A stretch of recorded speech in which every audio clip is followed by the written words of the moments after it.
So from the CISO world, Drew, then you know, what are the things that need to be configured to ensure that the platform is secure?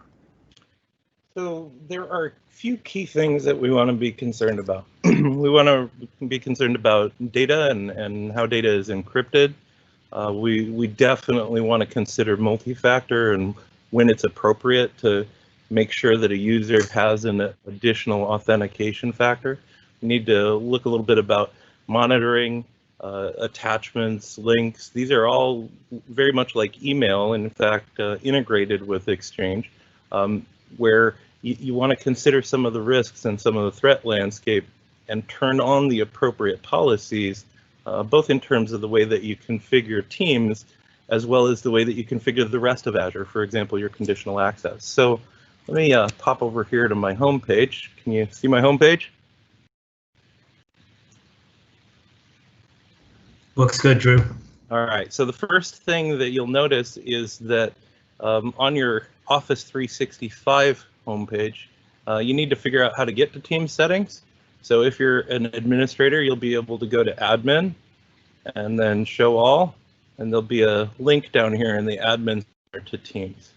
And most of what we're going to look at today is going to be in that Teams Administration Center.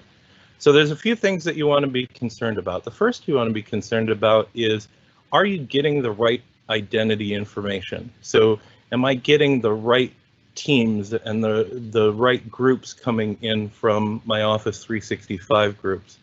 And if you've already been using Teams, which most of you probably already have, making sure that the type of privacy that's appropriate for each of the teams is the one that's configured.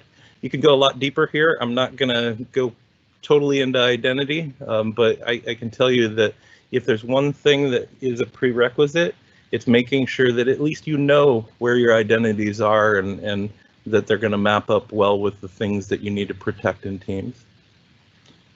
The next layer we have is a number of policies, and we'll talk about messaging policies and we'll talk about meeting policies that allow us to set some organization-wide defaults. Before you turn those on, chances are you need to go to actual organization-wide settings. We'll come back and look at those in a second, though. The policy, for example, I've got a restricted access policy, and these are the users that the only thing they can really do is chat and send messages to each other. So I've turned off the ability for those users to send messages or edit messages or use memes or use Giphies. And that's a really important one, particularly when you're dealing with outside users, because we already know about some challenges with Giphies and the potential for getting in through the side door.